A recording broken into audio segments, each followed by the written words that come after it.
All right, everyone.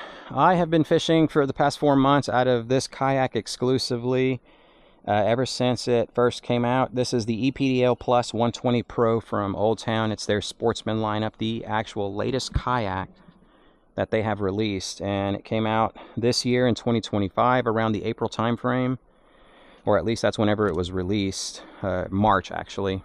Wow, there was a lot to like about this thing. And it wasn't until I started putting long days on the water. We're talking 8 hours plus each session, and everything started like piling on top of each other, going downhill. If you're somebody that does not fish very shallow water, I'm talking 12 inches or less, because that's how I try to apply this out there in the waters that I fish on the upper Texas Gulf Coast. Predominantly, we have like a lot of marsh systems that are very fertile. They hold tons of redfish, flounder, speckled trout. Those are the big three that I'm going to be going after. And that's the setting that I'm trying to utilize this kayak in. So if that's not something that you do, maybe this video isn't for you to like make a decision. Some of the items will apply to everyone, no matter how you're going to use it, and you just use your best judgment as you see fit to base your decision on purchasing one of these or possibly not purchasing one. So take everything that I say with a grain of salt, unless you are fishing very shallow water. All right, so first and foremost, the tank well. This thing looks like it's very big, however, it's just an optical illusion. I'm used to being able to carry my crate that I use for rod holders and my battery for my fish finder, plus a battery for my camera since I film all my fishing trips. And this is the crate that I have used for so long. It's one of the smaller sized ones that are available out there on the market. And let's go over what we see here inside the tank well. You have a little recessed area, so that's about a 1/2 inch lip right here. Nothing there, it's just all mainly flat. And then that 1/2 inch lip, and then it comes over here where it's kind of angled in 1, 2, 3 areas right there. So the edge of my crate has to basically go right there on that lip. And in order to make it level, I used a small 1/2 inch piece of wood to make this straight. Otherwise it would be angled and the rods would be going like towards my head. So that's what I did. This fits in here perfectly fine. I have plenty of space over here to hold my net, and then on this side I hold my fish measure, which is right there. And that was pretty much all I could carry. This is my fish bag. So if you're going to be keeping your catch, you're going to have to get creative with the style of fish bag that you're going to take with you. This guy does not fit inside this small space.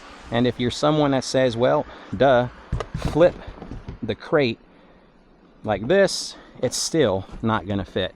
We still have about 1 inch to 2 inches of overhang from the fish bag, so it's not going to fit there. If you get something that's a little bit smaller, then you could probably fit that fish bag right here.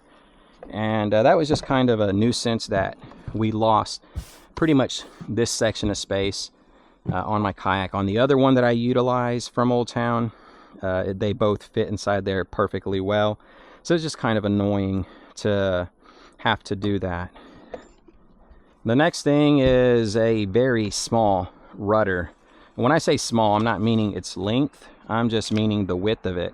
It's very small. I'm used to using something that's about this wide right here. So something like that, and then almost the same length. This guy does not let you turn well. So if you're going to be using this kayak in very tight spaces, it's going to be hard for you to turn. For the most part, everyone who goes kayak fishing and utilizes, well, I guess it doesn't matter what propulsion system that you're going to be using. The kayak has to be actually moving in order for the water to be brushing across your rudder to get it to turn. So you're at a disadvantage with something this small right here. Don't let someone tell you that these things turn on a dime. They literally do not. They will turn, they will get the job done, but you're going to need a lot of space. So if you're in a very like a narrow bayou, a creek, or confined spaces, like you're trying to dock fish or something like that, this is not your best friend.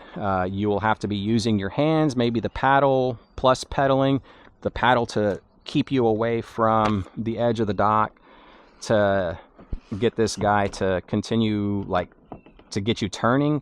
So it's just a pain. If we had the bigger rudder offering that Old Town has, like say on the autopilot, if you had that on here, then it's going to turn a little bit better.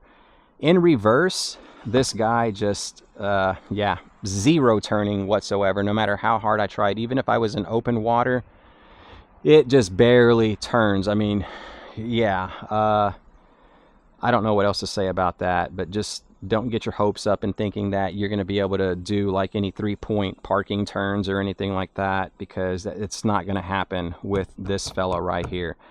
Now, going back to what I said on how I fish, very shallow water, the best way to describe that is take the hat off so that y'all can see down here. The base of the kayak is right there.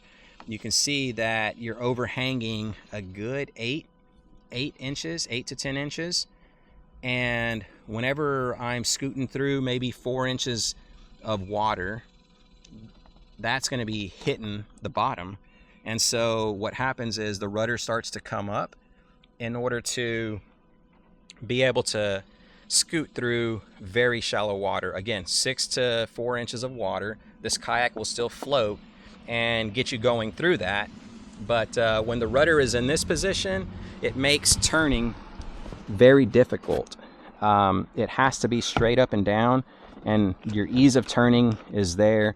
When it's like that, it's just very difficult to turn. So that's something to be mindful of. And that's something that happens to every Old Town that you're going to be using. So if you're not familiar with Old Town, then just be mindful. If you're going in shallow water, turning is going to be even more difficult when the rudder is up. But that's only if you're fishing shallow water. All right, now we move up here underneath the seat. This whole area back here on both sides is a water trap. No matter what you're doing, I tried to lighten my load up just to see if it would still collect water. And I go out there pretty much like very light. I don't weigh my kayak down. I'm a minimalist. I carry 3 tackle trays, a fish bag with 8 pounds of ice, my crate, and my batteries are lithium, so yeah, they weigh next to nothing. And this thing will still collect water through the scupper holes or through the drive well hole. It's going to collect water no matter what. So it's just a nuisance to know that you can't set anything down over here unless you expect it to get wet.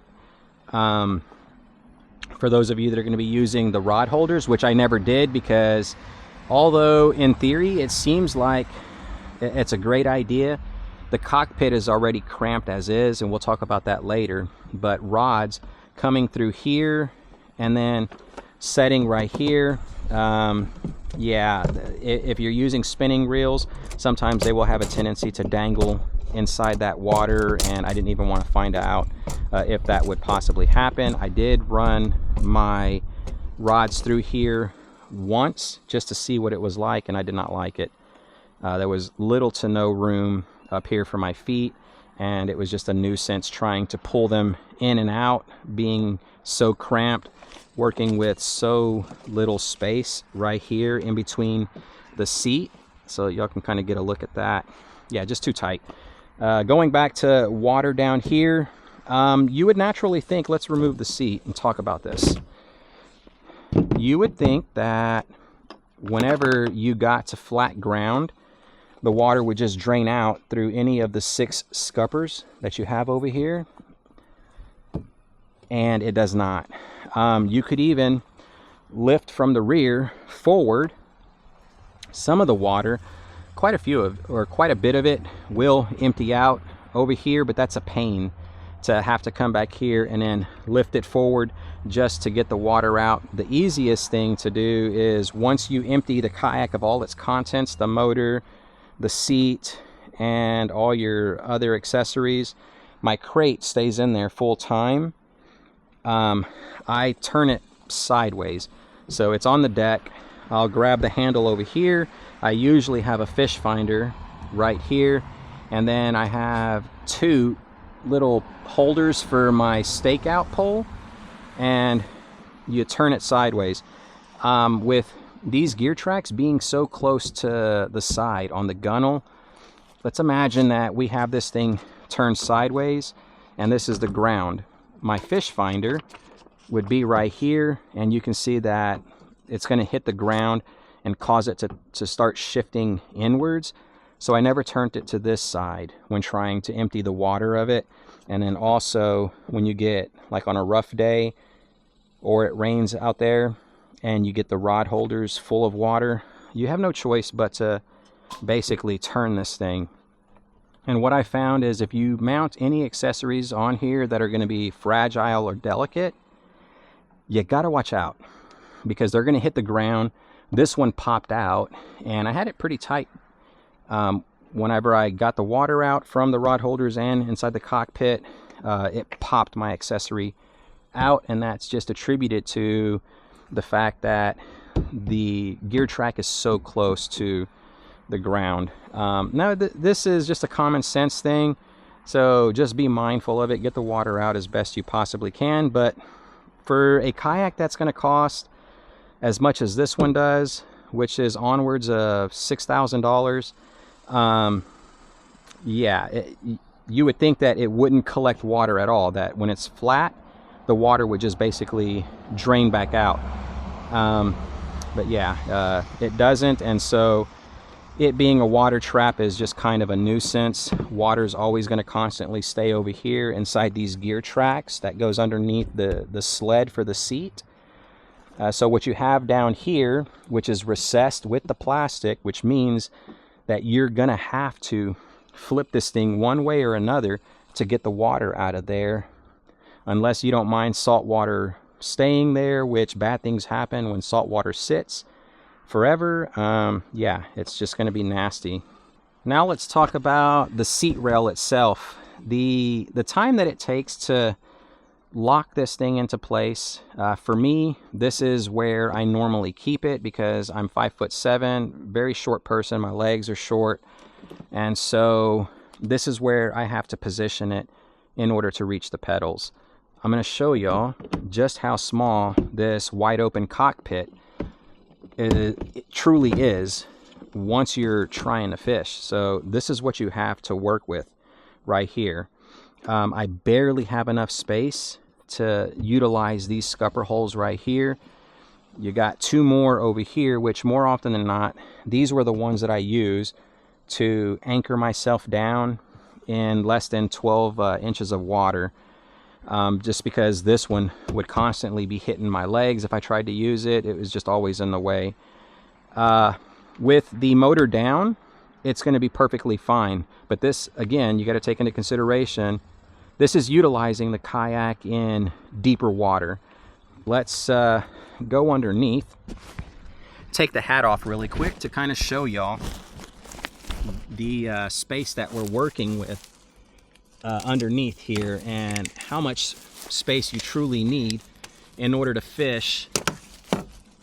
So from this pontoon right here, because that's what's going to bottom out, you got approximately, you're going to need 12 to 13 inches of depth in order to not bottom out, okay? So that's what I'm working with. If you got a foot of water or more, you can leave the motor down, and then you got this somewhat open cockpit area. What are you going to do up here? For me, I'm going to measure my fish to make sure that I'm legal to keep something and take home for dinner. But what I'm trying to point out is the cockpit is not wide open. as some would have you think. It's wide open for somebody who is tall, but it's impractical whenever you're trying to move this sled back and forth. You have to, number one, you got to go through 4 little lockdown knobs. You got to loosen those up,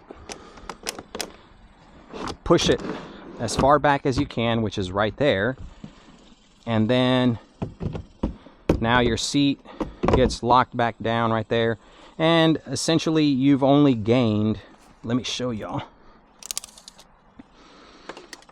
you've only gained like maybe 5.5 inches.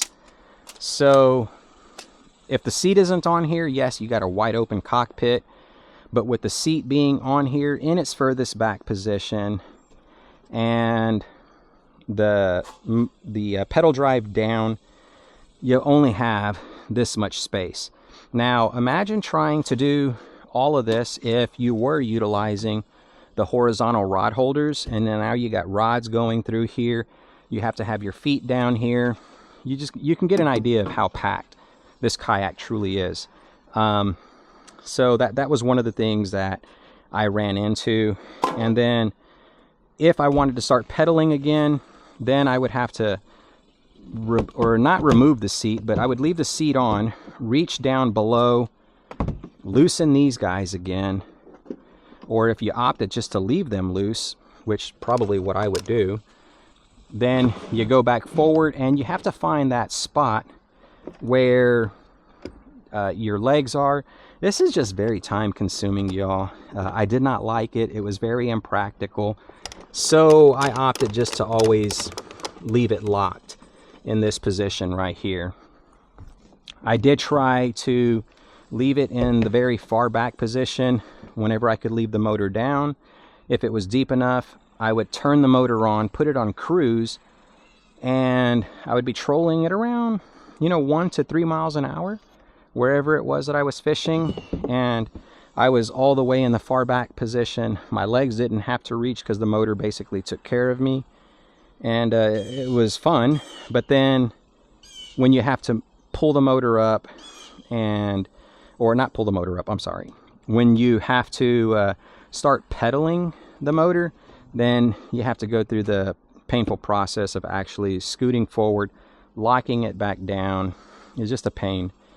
So the other thing, as far as the cockpit and the seat sled, when you're in shallow water, here we go. Now the cockpit's even more cramped because you have this inside your way, and you have like a danger zone down here, this being wide open and in close proximity to you. I have lost some stuff. Now, granted, this is my own fault for being clumsy, I guess, and you accidentally drop something. Who hasn't dropped anything before inside their kayak?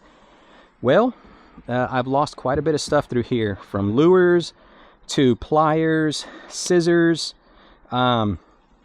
this microphone that's on my hat. It used to be on my vest, and one thing led to another. Something, maybe the rod or something, brushed up against it and it fell off and through the drive well hole it went, and I lost out on $100+ mic.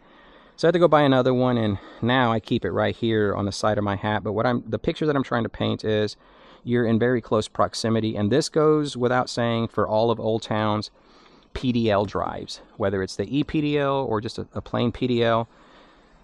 That's something that you have to get used to, so be mindful of it if you don't fish from one of these. Another thing, going back to the seat, this sled is very loud. It's made out of plastic. It has a lot of flex in it, and whenever you're sitting down and you're contorting your body to access anything inside your crate, this back here is going to make a lot of noise when you're out there in the marsh stalking redfish, like sight casting those guys.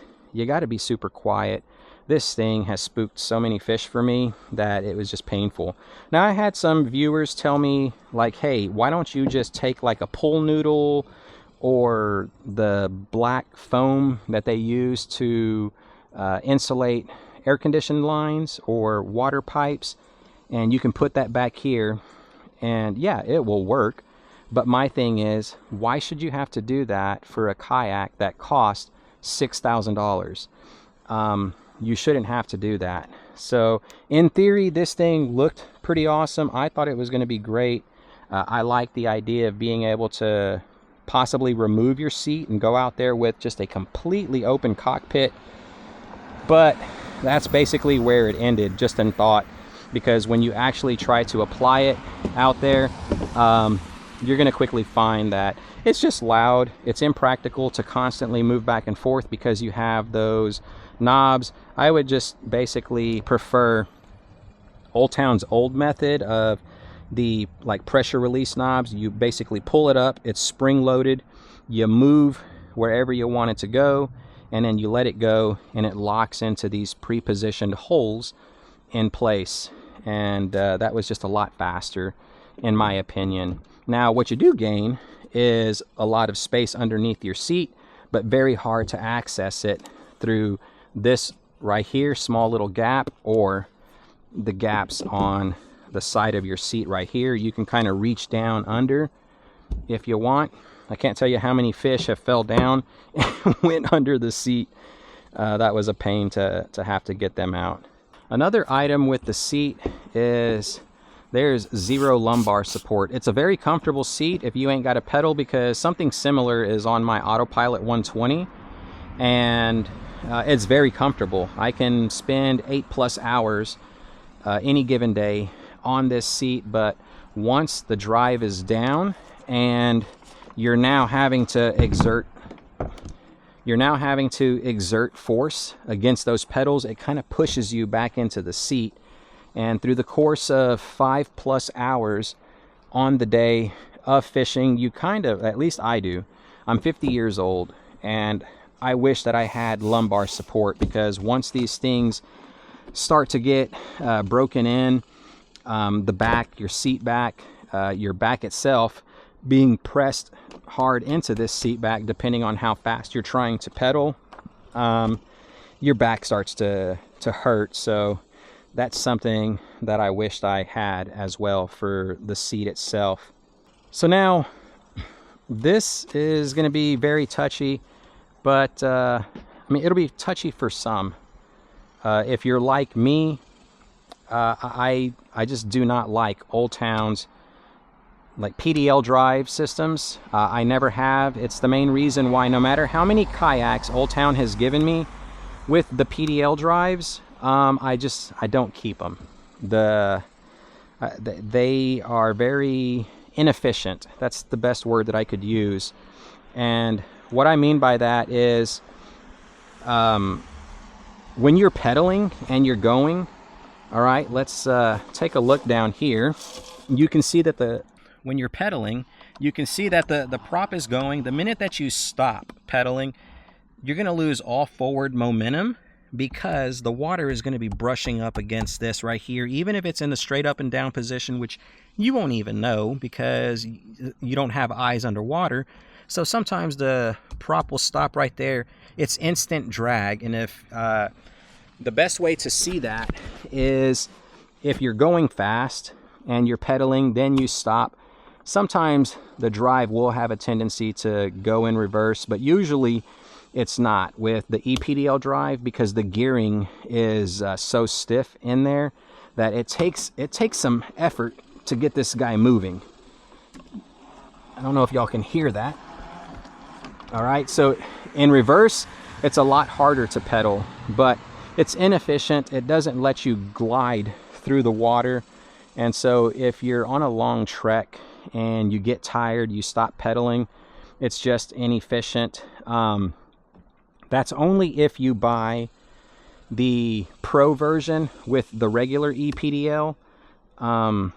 This one, the ePDL, has the cruise function. So as you're pedaling and you put the kayak on cruise, you put this ePDL drive.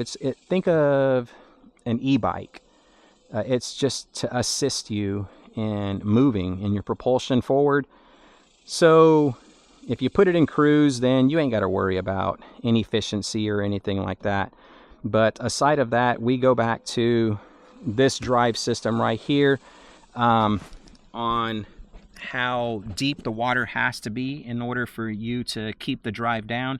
You need 12 inches of water. Anything less is just going to be very difficult to utilize this, because the minute that that goes up, that's it.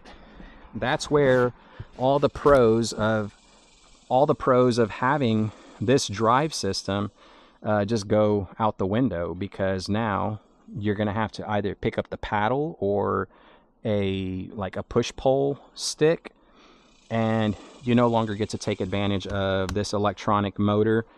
I guess we can start talking about the pluses as far as the motor goes. So if you're in very fast moving water, like you're doing some river fishing where there's a lot of current, or inside a bayou that's deep enough that has a lot of fast moving current, in the intercoastal waterway, this thing has saved me. I was using the big water ePDL, and it was one of the fastest kayaks that I have ever used. This one's the second fastest. So this electronic assist on its highest speed setting, which is a number 5, will get you going anywhere from 5 to 7 miles an hour. Now, the upper range is with the wind at my back plus the current, in favor of the current. So the current is helping me to move.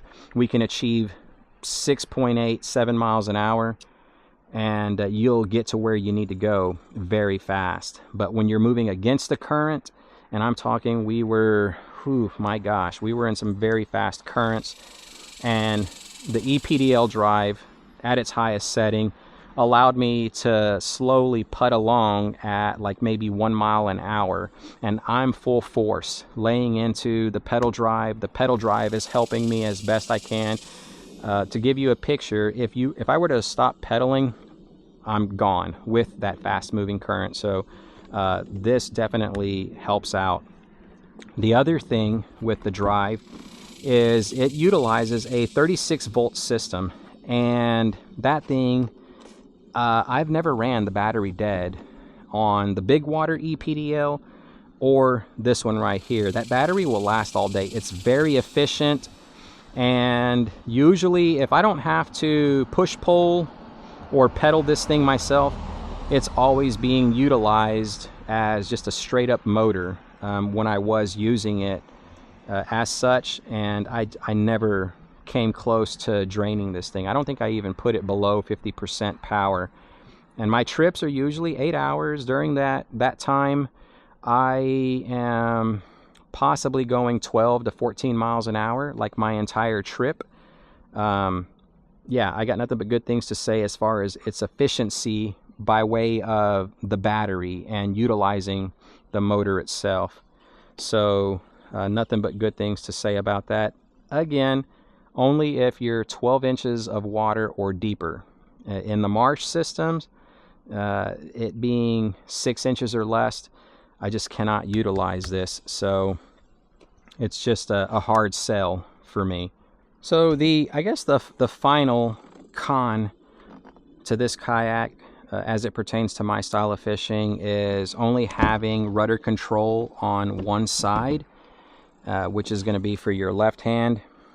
Again, for something this expensive, there's a lot of other offerings out there that will have ambidextrous controls for this rudder, or this kayak, to manipulate that rudder.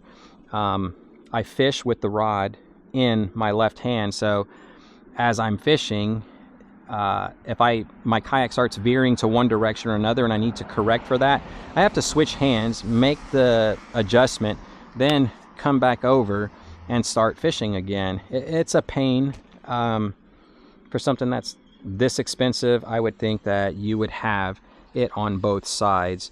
The ultimate for rudder control is going to be the foot controlled type, where you have pedals over here. It's not pedals, but it's like a footrest. It's got a cable going back down to your rudder, and you can manipulate that with your feet and you never have to take your hands off of fishing. You could just efficiently go at the fish like that. But what you're going to run into, and I complained about that a lot in my videos, where I'm constantly having to take my hands off of my rod and reel just to manipulate this. We have lots of high winds, so if that's something that you experience, you're going to run into that whether you're in deep water, shallow water, it doesn't matter. Your hands are constantly going to have to be manipulating that rudder. If you had the foot control type like the autopilot does, you would alleviate all of that. But the problem that you're going to run into, if this was even an option to do, you're going to lose your horizontal rod holder access. So you'll lose out on that. It's going to be cramped. These may interfere with hitting it possibly. Your feet, if you're a taller person, the cockpit, you're going to already lose space inside here. So yeah, that was just another thing.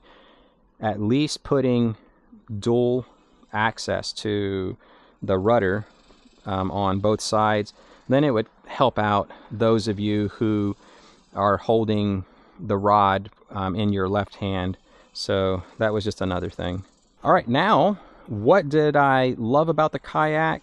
And I've already touched on it, but we'll briefly go back over it. Was the no fear of running out of battery. That's the number one thing. A lot of people out there where like, hey, can't we just get something that has pedals and it's still a motor?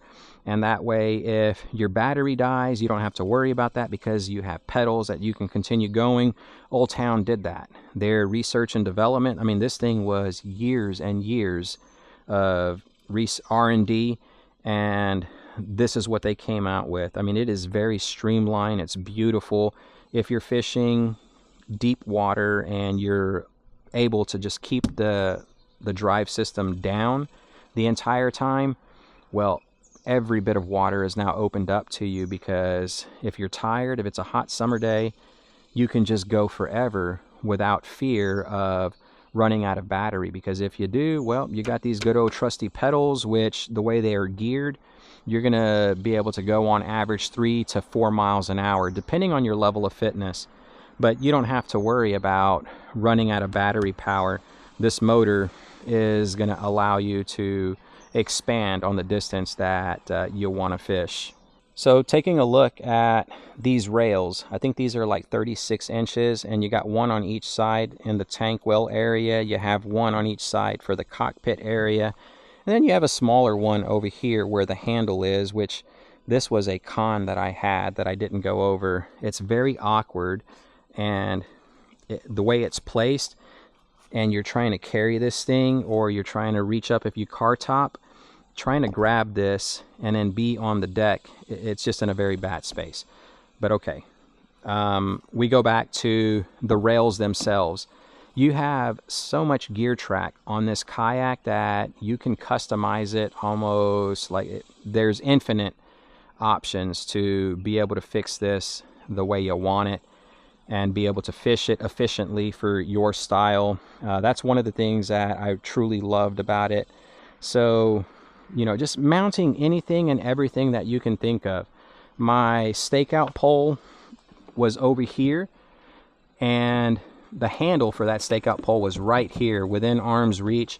I could grab it really quick, stake myself out to hold myself in place. So you're anchoring yourself in place basically, and that was awesome.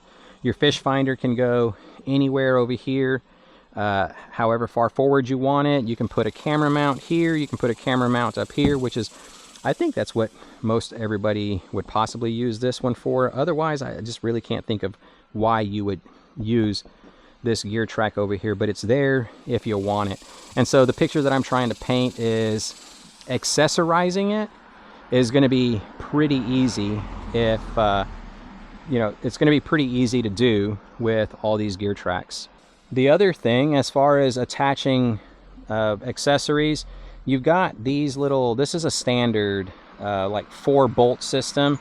You got one on each side over here. The only thing that I would say is they're kind of offset. Instead of it being like this, straight backwards, which is what I think most people would want to, how they would want to use them, they're angled like that. So if you put a motor, you have to figure out, like with a Torpedo or a Newport, you have to figure out how to get it from this direction to like that, so that you have forward thrust instead of trying to push your kayak one way or another. But you got two of these back here.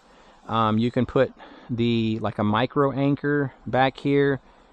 I mean, sky's the limit as far as what you want to put back here, but those are predominantly the two items that one is going to be able to utilize. Just a straightforward propulsion system or a micro anchor. You have a little plug right there for the through wiring, and then you have a hatch to be able to access this area. So if you're not going fast enough and you want it to go faster than what that motor can, or that assisted pedal drive can get you, then you could possibly put a secondary motor, maybe even two motors back here. Why would you want to do that? I don't know.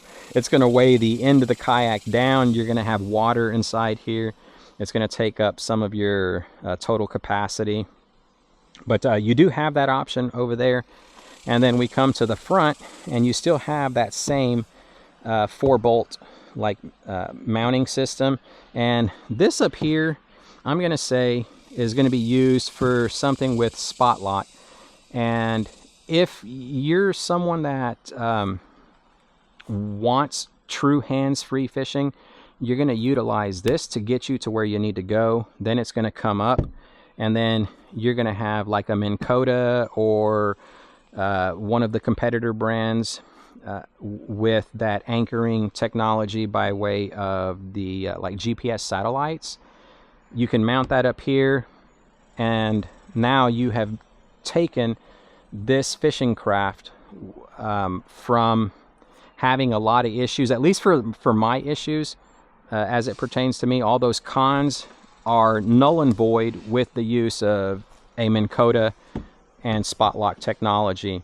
But that's going to cost you onwards like of $2,000, and for something that's already $6,000, purchasing that standalone motor for up there and then a new battery to be able to wire or to be able to power it, that's just something that I don't want to do.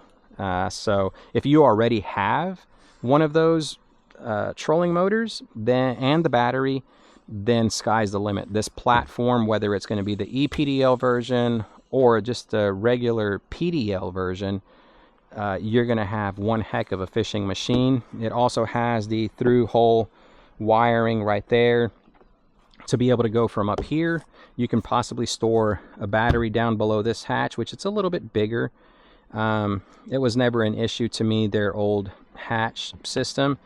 So yeah, but that's I mean, it definitely has the bones to become the ultimate fishing machine. It just depends on how much money you want to put into it to get it to fish the way you want it to be fished. So the last thing that I will say about the kayak is its footprint. It is very small, y'all. They went and took the old model and built this right here with the same exact footprint. So it's not wider, it's not longer, it's not heavier. And in today's market, what you're going to find is everything that the other companies are releasing tend to be getting bigger, everything that I just basically said. And now you're no longer able to car top these kayaks. They're just way too heavy. You're going to need a trailer to carry them.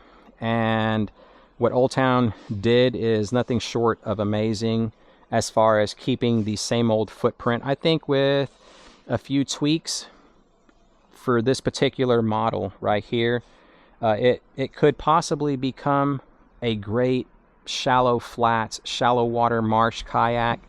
But as it stands, it's just too much work as is. Now, again, if we put that motor up there, then it alleviates everything that I dislike about it. And dislike is a very strong word. I don't dislike it. It's just a lot of work for me when I'm out there trying to fish. I have proven through all my videos in this playlist for this particular kayak that you can stalk the redfish, you can sight cast, and it will put you on the fish as well. So I mean, I've done it time and time again. It just depends on how much work you want to do. Do you want to fight the kayak to control it so that it can allow you to catch fish? It'll put you in position to go out there and find them. Or do you want to concentrate on fighting fish? Before we sign off, I want to show y'all where the transducer is. So I kind of left that on right here. You can see that nothing is going to scrape it, so it's protected, and then the transducer cable goes right through there. But yeah, it is a great kayak, and I think if you fish deeper waters, you're gonna love this platform. But for shallow water, you might want to think twice. Again, this kayak was given to me by Old Town, and they didn't put any restrictions on me whatsoever as far as, hey, don't badmouth it or anything like that. And that's one of the reasons why I absolutely love the company Old Town, because that's how you continuously progress forward with bigger and better things. That's how you fine-tune them, and that's how you go from the older model of what this used to be to something beautiful like this. Lots of thought and effort to correct the issues of their past, but it's just not quite there yet as far as shallow water fishing. And until we get like foot controlled rudder access to control your kayak, I don't think that I would ever go with one of these ePDL drives. They're just not efficient in the marsh. All right, thanks for watching. Until next time, tight lines, everyone.